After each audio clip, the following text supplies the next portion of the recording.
It's mail time.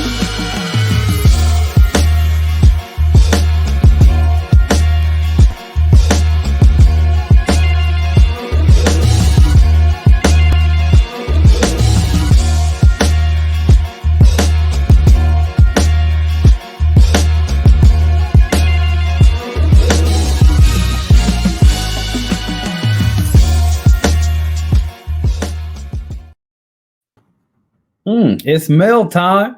Welcome Sure to another is. episode of Mailbox Monday, the place to get all your career questions answered. I'm your co-host Duncan Harrison here with my main man, brother. Tell them who you are. This is your man Jay Tyler, live from Qatar. Just here today for another segment of Mailbox Monday. I'm excited for this segment, Duncan. Feel like this is a really good thing to say and to also discuss, especially what's going on in COVID. Some people are working, some people are not, but the That's one right. thing remains is HR, and people don't like it. All right, so Definitely. we're going to discuss that today. All right, so yeah, Duncan. So are we going to begin? What do we got to do? How do we start? Definitely. Ready? Yes, sir. Well, before we get to that question, make sure you hit that like, subscribe, Oh share yeah, button. If you have a career, if you have a career yeah, question, yeah, make sure you email us at yes, sir. mailboxmonday@mercercountyworks.com. We definitely look forward to answering all your questions. So let's go ahead and get to it, J. Tyler. All right. So the topic today is top 5 reasons why employees hate HR. And I Mm. told me when I was younger that hate is such a strong word. But I really do think employees, some of them hate HR. I mean, just being honest.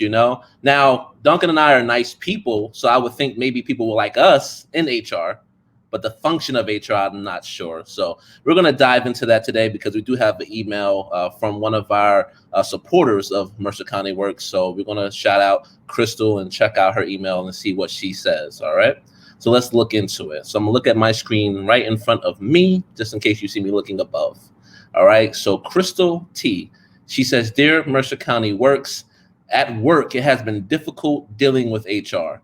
Even though I know they exist to manage and oversee the workplace as a whole, I almost always feel that employees like me who are not senior leadership get the short end of the stick the majority of the time.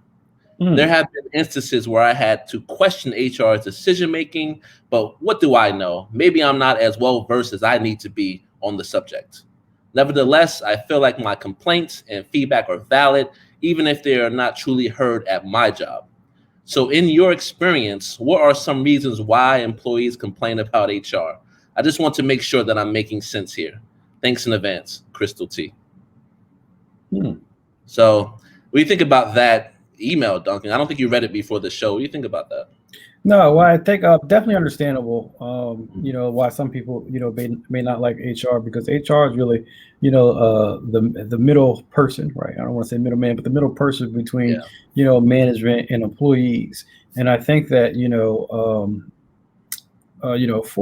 for employees out there, I think that one sometimes you also need to understand that HR, may be fighting on your behalf and you may not know it, right? There's been several cases where employees that and I don't want to say employees may not have hate me but hate the position, right? So they may like Duncan, but because I'm in that position they hate the position, and so that just comes along with it, that that I've maybe in that room fighting tooth and nail to try to get the best outcome for our employees, as well as what's good for the organization as well. So you definitely want to keep that in mind. But I think we need to give what's her name, Crystal. Yes, Crystal. What are our top 5 reasons why employees hate HR? We are. We're gonna definitely break it down. And like they always said back in the day, don't hate the player, hate the game. You know what I Right, mean? So right. don't hate me. I'm just doing my job. You Right. know? Definitely, All right. definitely. So yeah, we're gonna get into it. Let's talk about Crystal's question and her email. We really appreciate her reaching out to us and using mailbox Monday at mercercountyworks.com for her question. So let's get into the first reason, Dunk. I'm gonna have 3 reasons. I think you're gonna give 2 yourself. So the first reason that I always see is office politics, right? So what is office politics? We all know office politics. We all know that there's a hierarchy based on positions. We all know that there is some level of favoritism, may not be from HR per se, but it could be just from employees and things like that. There's a pecking order in who's been there the longest, who knows the most, who's most respected there, who's an influencer. All these things play into part in terms of who is the person in the office that is doing what they're doing. And plus, let's face it, I think a lot of people, need to understand that HR is there to protect the company, right? The company. Right. So that's something that, need to think about as I go through this first reason. So I think a lot of times people feel like, the employees feel like HR favors the executive leadership, favors the senior management. And so they're going to do what's in their power to help them make their job easier, right? Because they're the higher paid individuals. They're the ones with the loud voice that can make decisions, that can make recommendations to get people fired or moved or, things of that nature. So they're the movers and the shakers. So I think there's a little bit of people feeling like HR carries favor with them, Right. So I think that's one thing.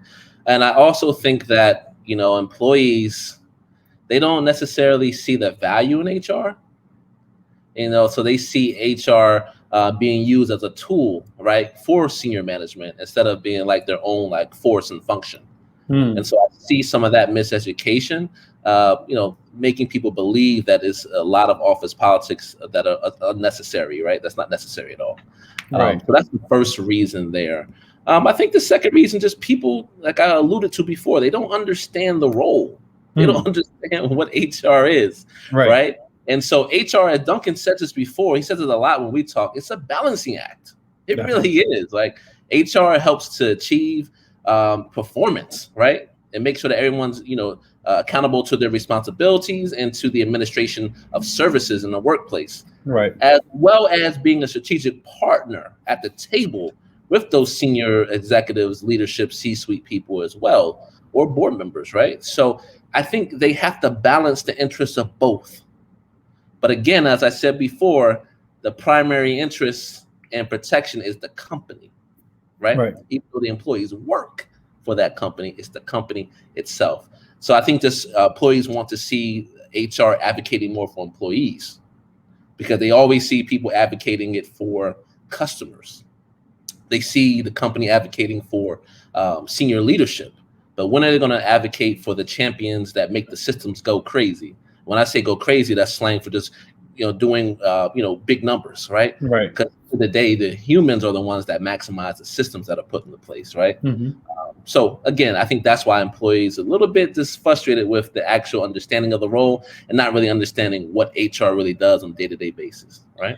And I will say, and I'm sorry, Jay Tyler, and just to that point, I do believe that, especially some of the larger companies, the larger organizations, are beginning to advocate more for employees, right? Are beginning to put more systems and things in place, for their employees because they understand that value, in a happy workforce, right?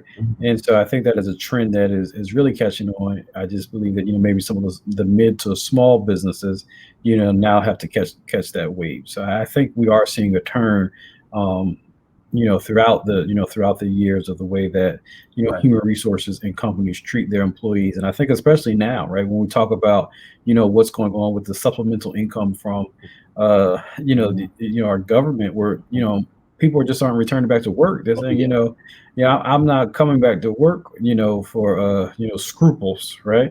You're gonna have to pay me, what I deserve, right? And I think people are really, waking up and kind of finding their value. And so it's going to be a pretty interesting, next year or two to see what happens. And I will also say too that two things to what you said. Number one, bigger companies have more resources to make those things happen than the smaller mid-cap ones, right? Because kind of a lot of people in the smaller and the mid-cap ones are more so wearing a lot of hats, if you will, right? And trying to cover a lot of bases. So they may not have the, resources to really look at what the employer wants to do a deep dive into it and figure it out, or hire a consulting, company to come in and figure out the issue. They don't really have the resources for that. I think the second thing is that, people are remembering how they were treated prior to them leaving or being laid off, right, or being forced to not work because of the coronavirus. So people are like, I don't want to come back into that environment. So people are wising up and maybe looking into entrepreneurship a little bit. They may be taking less of money being made, but they're living out their passion. You know, so I think this is a big impact on people going back to work, because I honestly don't think that people want to, based on how they were treated or how they were perceived to be treated while they were working, right? So something to think about as well. Moving on, let's go to the last reason that I have, and this is just a lack of a human feel. And I remember when I started in HR, I was primarily responsible for employee relations. And I think they put me in that position because I am a humanistic person. You know, I really do believe in servant leadership. I really do believe in helping the fellow man and fellow woman. And I think they wanted me to really analyze and make reports and then make changes based on what we were doing well and what we were not doing well in our organization. So had a little chance to mix a little bit of human with an HR function as well. So I just feel like people, in terms of employees, they feel like HR is just a policy-driven place. All they care about is policy. They don't really want to remove any roadblocks or challenges that go against the policy. Some of the policies are archaic to them, draconian, you know, they're not really modern, up to the times. And so what employees looking for is like, okay, we respect these policies a little bit, but be human, right? Be flexible, fluid. And I don't feel like employees feel like HR is fluid enough or adaptable enough to what's going on. And we see this a lot, we'll say, with the mothers in the workforce, right? Where, you know, let's face it, like I think FMLA, you can correct me on this, but FMLA was something that was created like almost 30 years ago. You know, like slow changes, right? And people have to fight and claw and nail into the teeth just to make changes happen. And not all organizations are slow, right? Or soft at it.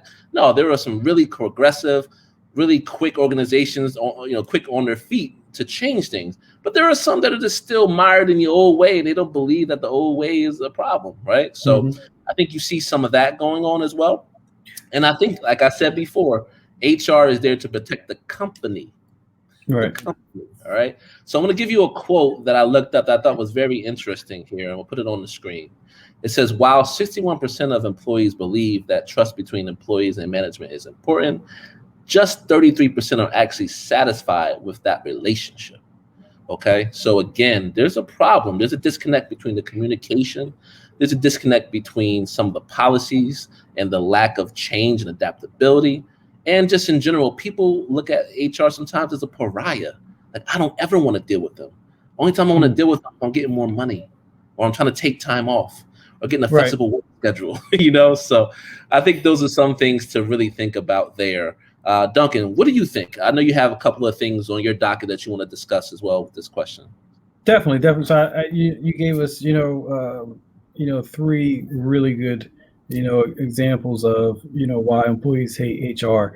And I think that, an additional example, probably number 4, is really policies and procedures, right? So it's HR's, job to enforce that, right? And so when we talk about, I think when we go back to number 3 and talk about lack of being human, a lot of people see that because it is, human resources job to enforce those policies and procedures. And I think those policies and procedures are, very important, right? Because yes, we are all humans, but what happens, I think the saying is, what may be good for the goose is not good for the gander, right? And so definitely, so I can definitely give you an example. So let's just say, if Justin,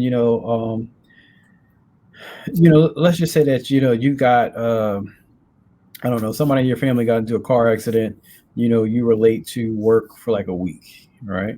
And so obviously that's against policies and procedures, and in your mind is like, look, somebody in my family got into a car accident, this is why I was late, be more humanistic, right? Now let's say that happened to 4 other people, and now you have other people coming in late and saying, well, wait a minute, you didn't write this person up for coming in late, so why are you writing me up, right? And so I think that's, that's where, HR gets in trouble when it comes to, when we talk about that, having to have that humanistic side and walking away from the policies and procedures, and a lot of individuals don't really see it like that, where it's kind of me, right? Well, this is me. Where, yes, as a human resource professional, I definitely understand, right? I try to be as human as possible, but I also have to think, not only from, 5,000 feet up, but also in the weeds as well, right? Hmm. And so I have to have all those different types of views when it comes Hmm. to policies and procedures, right? Yeah. I think that's just very important to know. And I think also too, just to jump back, I think when we talk about employees don't understand HR's role, I think that we have to look at yeah, I think we just should let people know that there are many different roles when it Yeah. comes to when it comes to HR, right? So Yeah. you may have someone that is a chief human resource officer, director of human resources. You may have somebody that just handles the benefits, somebody that handles talent acquisition. You may have a compensation team. So kind of the larger the organization, the different you may have different departments within human resources as well. But then once you get down to the smaller organizations, you just may have one individual that is an HR generalist that kind of handles it all. And so I Hmm. think that's very, very important too, so people kind of know, right? Yeah. And so my last reason right Yeah. there I'm is just jumping in right there. I was definitely, got it ready. definitely what happens when HR doesn't know HR, right? So it's Yes. very important for a human resources professional, especially if you're a generalist, if you don't have a larger to one, know your handbook, right? Hmm. You have to know kind of employment law. You have to know, especially the basics of your state, right? So Hmm. maybe not so much state and federal, but just the basics of your state, and then get into like the major, of federal laws as well. So when we talk about FMLA, right? So if you live here, the state of New Jersey, you now know that you have also FLSA, right? So Yeah. Yeah. so now that time has really really been extended, and people have been really progressive. But nothing is worse than a HR professional that doesn't know HR and can't get the Mhm. question answered, of an employee. Yes. Duncan, Mm. these are great points. I mean, I really appreciate the points that you've laid out. I really think this overall, we can all glean from each other on 360 feedback. And I think sometimes we don't necessarily look at 360 feedback in a way where we can say, you know what, this is something where we need to change this, and we can hear from all levels, from the janitor, from the employee, to the C-suite, to stakeholders, to Right. vendors, to everyone. And I think that's super important. And if a company is not engaging in 360 feedback, then they're behind the eight ball in general, right? Because Hmm. not every company is great. I don't care if the Right. pay is great. That doesn't mean that you feel great leaving there or working there at the same time. So great, honest points, Duncan. Hmm. Couldn't say it any better. I think we gave 5 good points for Crystal to really look at. I think we helped Crystal as much as possible on this. Right. Is anything else we're missing? No, I think that's it. I think that's really it, right? And I think, as you said, 360 feedback. I mean, there are just so many tools out there that you can use to help improve employee performance, right? I don't know if you can ever get someone to like HR, but to help improve employee performance, right? As far as you can nudge employees. There's just so many things out there, and I think that this is something that HR professionals should look at as well. Just okay, what can I do to enhance the likability, the brand, right, the awareness of the human resources department, so that people, want to walk through those doors and have these open conversations. Yeah. And Dunk, I don't know if you have your iconic, quote that you always do at the end of these type of segments. If you don't, I have a good one as well today. I'm actually prepared for one. But if you do, go Ah, right ahead. well, What's that? well, I'm full of quotes, so please go ahead and drop one. Duncan is full of quotes. He's the oracle when it comes to quotables, hip hop lyrics, movie Definitely. lines. I don't know how he does it, right? But there's a quote that I've remembered. I'm going to go look in the computer now just to make sure I say it right. It's by Betty Bender. I don't know really who Betty Bender is, but she says, when people go to work, they shouldn't have to leave their hearts at home. I Hmm. think that's very true. All Wow, right. that's deep. I That's think so. deep. So I don't think we need to do anything else on that one. Definitely. We're done. Crystal, hope we helped you a lot. Anybody else who really needs some information answered, mailbox Monday at mercercountyworks.com. See us, believe it. We're It's a man. here. We're going to help. We're going to do it. All right. I'm going to sign Peace. off. Have a good one.